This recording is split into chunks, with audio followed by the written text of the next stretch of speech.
She left when I had nothing. No money, no success, no stability. And to be honest, I can't blame her. I wasn't the man I wanted to be. I was just a man trying too hard to be loved. When you give everything to someone, they become your world. And when they leave, it feels like your world disappears with them. I remember the day vividly. She didn't scream. She didn't cry. She just said, "I can't do this anymore," and walked out. No big fight. No final hug. Just silence, and the sound of the door closing. That sound haunted me for months. It wasn't just the end of a relationship, it was the death of the person I used to be. I kept replaying everything in my head, every moment we shared, every promise I made. I blamed myself for everything. I thought, if I had just worked harder, if I had more money, if I was better, she would have stayed. But that's the first trap of heartbreak, believing that love is a transaction. That if you give enough, you'll be enough. It's a lie we tell ourselves to avoid facing a harder truth. That some people aren't meant to stay, they're meant to teach you. For weeks, I couldn't sleep. I'd wake up at 2 a.m., scroll through old photos, and wonder what he had that I didn't. Every song reminded me of her. Every plan I had for the future felt meaningless. And that's when I hit rock bottom. Not the kind of bottom where you lose things, but the kind where you lose yourself. I stopped going out. Stopped eating properly. Stopped caring. It's funny how heartbreak doesn't just break your heart, it breaks your identity. I used to be ambitious. Now I was just empty. And in that emptiness, I realized something. Pain strips away everything you thought mattered, until only truth remains. The truth was simple. I had built my happiness around someone else. I made her the center of my peace. And when she left, she took that peace with her. That's when I stumbled upon a quote that changed everything. It was from Marcus Aurelius, a Roman emperor who faced war, betrayal, and loss. He wrote, "You have power over your mind, not outside events. Realize this, and you will find strength." At first, it sounded cold. How can you not care about what happens outside of you? But the more I thought about it, the more it made sense. I had no control over her choices. No control over her feelings. But I did have control over how I responded to it. And that realization was the moment I started to heal. Once I accepted that I couldn't change what happened, something inside me shifted. It wasn't dramatic. There was no big breakthrough moment. It was quiet. Almost peaceful. For the first time in months, I stopped asking why she left, and started asking why I depended so much on her to feel whole. That question hurt more than the breakup itself. Because deep down, I realized the truth. I wasn't in love with her as much as I was in love with the version of myself I saw through her eyes. She made me feel worthy. And when she was gone, I couldn't see my own worth anymore. That's when I dove deep into Stoicism and psychology. Not to sound smart. Not to impress anyone. But because I needed answers. From psychology, I learned that emotions are data, not instructions. Feeling pain doesn't mean I'm broken. It just means I'm human. From Stoicism, I learned that we suffer more in imagination than in reality. That every event is neutral. It's our perception that gives it meaning. The Stoics called this the power of perception. Modern psychology calls it cognitive reframing. Different names.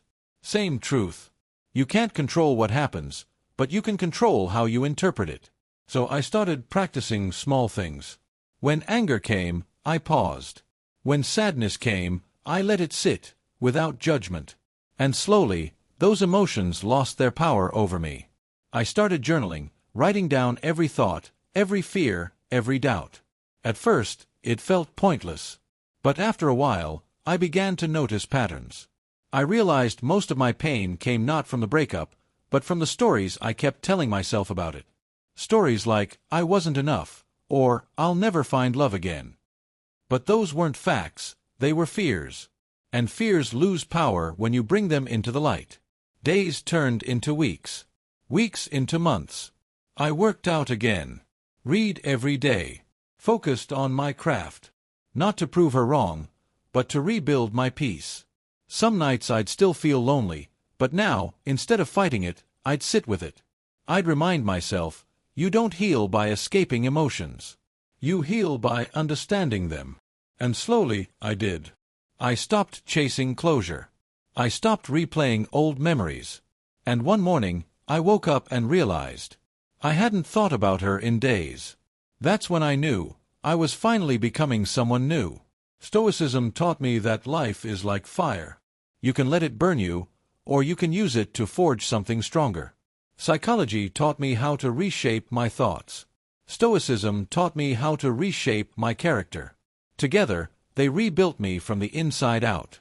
And here's the strange part, I didn't become emotionless or cold. I became peaceful. Detached, not from love, but from needing validation. That's what real strength feels like, not fighting everything, but mastering yourself in the middle of it. Years passed. And somewhere between the silence of those long nights and the discipline of those early mornings, I became someone I barely recognized. Calmer, stronger, grounded. The same people who once pitied me started asking for my advice. The same friends who said, "You'll never recover from that," now said, "You've changed." They were right. But not in the way they thought. I didn't change because I made more money, or because I finally found success. I changed because I learned how to think. I learned how to stand still in the storm and not let it move me. There was a time when I thought control meant power, control over people, over outcomes, over love. But true control is power over yourself. Power to respond with reason when emotions try to drag you away. Power to choose peace over chaos. And that's what Stoicism gave me, power without ego. Psychology gave me understanding. Together, they made me free. One day, I saw her again. She looked happy. And for the first time, I felt nothing but gratitude. Not for her leaving, but for what her leaving gave me, a chance to meet the version of myself I was always meant to become. I didn't need closure anymore. Life had already given it to me. I built a business from the ground up.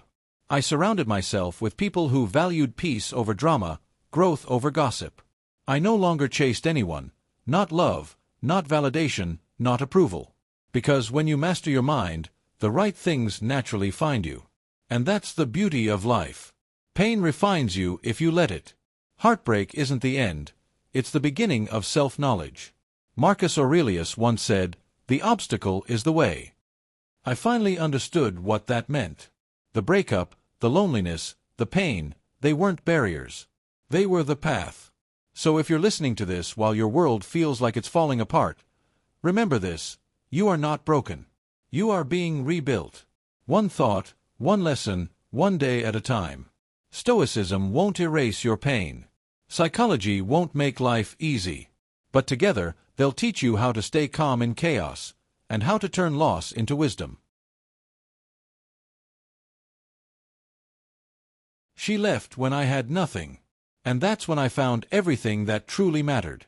If this story spoke to you, take a moment to breathe, then subscribe for more lessons in Stoicism, psychology, and the art of mastering your mind.